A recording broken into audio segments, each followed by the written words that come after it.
حضرت ابو ہریرہ کہتے ہیں کہ رحمت دو عالم صلی اللہ علیہ وآلہ وسلم نے فرمایا، میں رسول اس بات کی ضمانت دیتا ہوں کہ صدقہ کرنے سے مال کم نہیں ہوتا۔ میرا اور آپ کا کتنا مضبوط یقین ہونا چاہیے رسول اللہ کی زبان پہ۔ جی ایک تجربے کار بیوپاری ہمیں کہہ دے یہ کام کرو، اس میں برکت ہے، فائدہ ہے، ہم اس کی بات تو مان لیتے ہیں، لیکن رسول اللہ کی بات ہم ماننے کو تیار نہیں، جن کی بات خدا کی بات ہے، جو وحی کے بغیر بولتے نہیں ہیں۔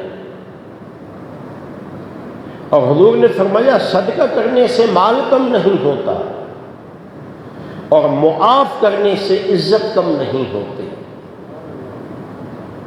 کوئی آپ پہ زیادتی کر دے اور ہوتی رہتی ہے، بڑے پیمانے پہ ہوتی ہے، اور فرمایا جو معاف کر دے اسے عزت کم نہیں ہوتی، اور فرمایا جو اللہ کے لیے عاجزی اختیار کرے اس کا مرتبہ اور مقام کم نہیں ہوتا۔ اور حضرت ضحاک کہتے ہیں رحمت دو عالم صلی اللہ علیہ وآلہ وسلم نے فرمایا کہ جنت کے دروازے پہ 3 لائنیں لکھی ہوئی ہیں۔ پہلی لائن میں لکھا ہوا ہے لا الہ الا اللہ محمد رسول اللہ، اور یہ جنت کی قیمت ہے، اشارہ ہے کہ یہ جنت تو اس کو ملنی ہے جس نے نبی محترم پہ کلمہ پڑھا لا الہ الا اللہ محمد رسول اللہ صلی اللہ علیہ وسلم۔ اور دوسری لائن میں لکھا ہوا ہے امۃ مذنبۃ ورب غفور، کہا کہ میرے بندے بھی بہت بڑے گنہگار ہیں لیکن میں بھی بہت بڑا بخشنے والا ہوں۔ بندے بہت بڑے گنہگار ہیں، بہت بڑے خطا کار ہیں، اور بہت میں بخشنے والا ہوں۔ اور تیسرے لائن پہ لکھا ہے وجدنا ما عملنا ربحنا ما قدمنا خسرنا ما خلقنا۔ تیسری لائن پہ لکھا ہوتا ہے کہ جو رب نے ہم سے وعدہ کیا تھا وہ ہم نے پا لیا۔ رب نے وعدہ کیا تھا کہ نیک عمل کرو گے تو جنت تو ہوگا، ہم جنت کے دروازے پہ پہنچ گئے، رب کا وعدہ سچا ہو گیا۔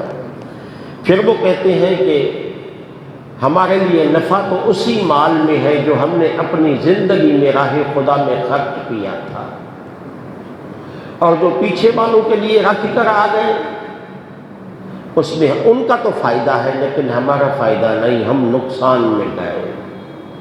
کاش ہم حسب توفیق اللہ کی راہ میں کچھ اور ہی زیادہ خرچ کرتے۔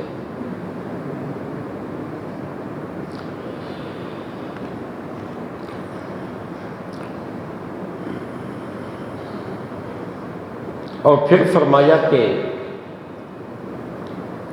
جو اللہ کی راہ میں ہاتھ کھینچ لیتا ہے، زکوٰۃ اور فطرہ ادا نہیں کرتا،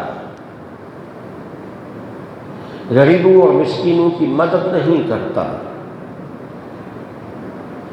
تو اللہ تبارک و تعالیٰ نے فرمایا جو زکوٰۃ ادا نہیں کرتا اللہ تعالیٰ ان کے مال کی حفاظت کی ذمہ داری اٹھا لیتا ہے۔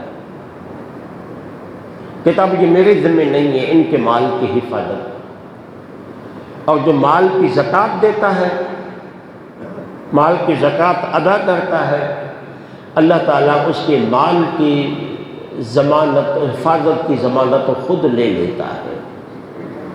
حضور نے فرمایا حسنوا اموالکم بالزکوٰۃ، لوگوں زکوٰۃ دے کر اپنے مال کو قلے میں بند کر دو، اس کی حفاظت کرو۔ اس لیے عموماً جو مجھ سے مسئلہ پوچھتے ہیں کہ میں نے کسی کو قرضہ دیا ہوا ہے، 2 سال ہو گئے ہیں پیسے بھی نہیں مل رہے، کیا ان کی زکوٰۃ بھی مجھے نکالنی ہے؟ تو اب مقروض سے پیسے لینے کا آسان وظیفہ بتا رہا ہوں۔ جو پیسے سمجھ گئے انہوں ڈوب گئے ہیں، ان کی زکوٰۃ نکال دو۔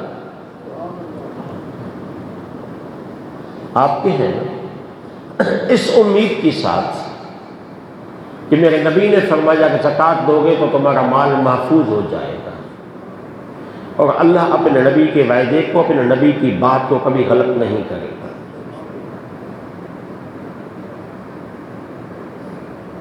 آپ ان کی زکوٰۃ دو گے، آپ کا مال محفوظ ہو جائے گا، آج نہیں تو کل انشاءاللہ یہ ڈوبے ہوئے پیسے بھی آپ کو واپس مل جائیں گے۔